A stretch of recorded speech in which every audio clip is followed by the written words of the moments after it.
जय विजय ने बहुत अहंकार कर लिया, हम भगवान के दास हैं, ये भूल कर हम भगवान के द्वारे पर खड़े हैं, बस ऐसा उनको अहंकार हो गया।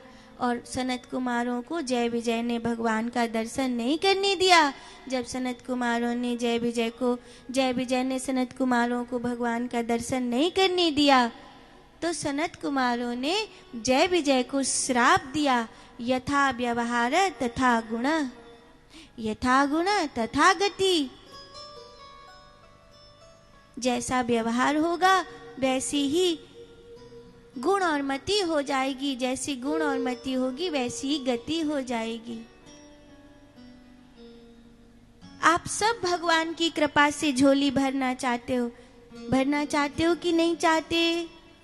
भरना चाहते हो, सब भगवान की कृपा से झोली भरना चाहते हो, लेकिन आपकी प्रार्थना में कितना बल है ये कैसे तय होगा? ये आपकी भावना से तय होगा, आपके व्यवहार से तय होगा। इसीलिए जय विजय को श्राप मिल गया, जैसा व्यवहार किया वैसी गति हो गई, और हिरणाक्ष और हिरण्यकश्यपु के रूप में इन्होंने धरती पर जन्म लिया। ऋषि कश्यप की वामांगी है दिति। दिति राक्षसी विचारों की स्त्री है, उसका विचार अहंकार से भरा हुआ रहता है। दिति ने हिरणाक्ष और हिरण्यकश्यपु को जन्म दिया है। अच्छा, एक बात आपसे कहूं, माँ बाप जैसे भी हों, पर बच्चों को अपने माँ बाप का सम्मान ही करना चाहिए। प्रहलाद का पिता कितना बुरा था, लेकिन कभी प्रहलाद जी ने अपने पिता की बुराई नहीं करी, कभी नहीं करी। आपका बाप, आपकी मैया जैसी भी हो, पर उनकी निंदा नहीं करनी चाहिए आपको। अपने बच्चों को ये सिखाओ कि वो आपको प्रणाम करें, वो आपको नमस्कार करें, वो आपका सम्मान करें, क्योंकि जो औलाद, जो संतान अपने माँ पिता का सम्मान नहीं कर सकती, वो भगवान का क्या खाक सम्मान करेगी? वो भारत भूमि का क्या खाक सम्मान करेगी? जो अपने माँ को सम्मान नहीं दे सकता बेटा, वो धरती माँ को कहाँ से सम्मान देगा? हो हिरणाक्ष और हिरण्यकश्यपु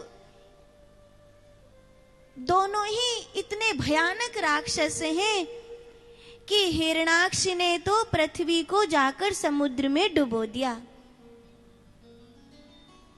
त्राहि माम त्राहि माम त्राहि माम, अब हमें कौन बचाएगा?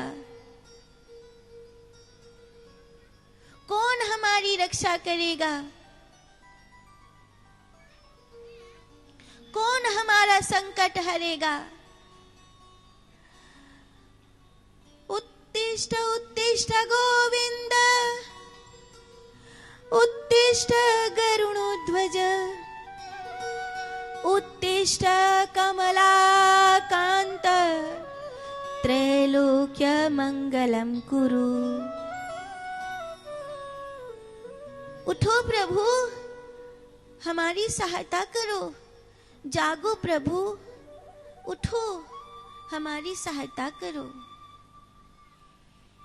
नमः हिरण्यगर्भाय, नमः सृष्टि विधायने, नमः स्थिति करे तुभ्यं विष्णवे प्रभ विष्णवे।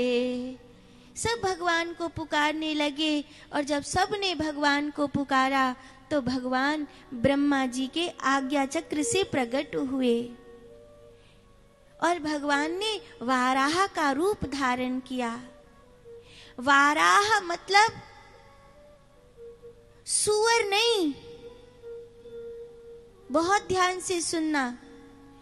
वाराह मतलब सूअर नहीं। आप और हम हिंदू धर्म के जिन शास्त्रों का आधार लेते हैं, आपके और हमारे हिंदू धर्म के उन मूल शास्त्रों को मुगलों ने जला दिया था, आक्रांताओं ने नष्ट कर दिया था।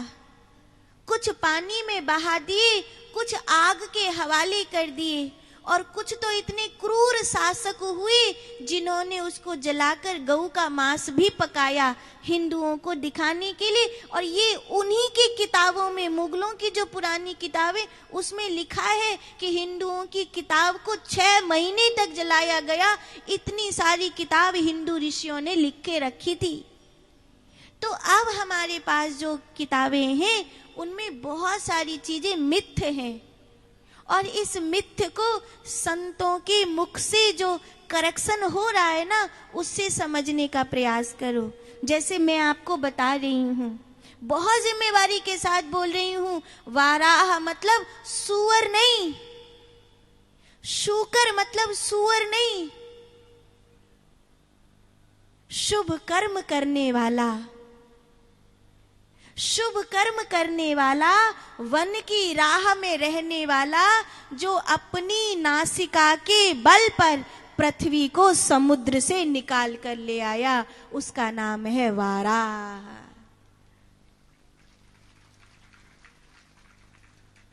बोलिए वाराह भगवान की।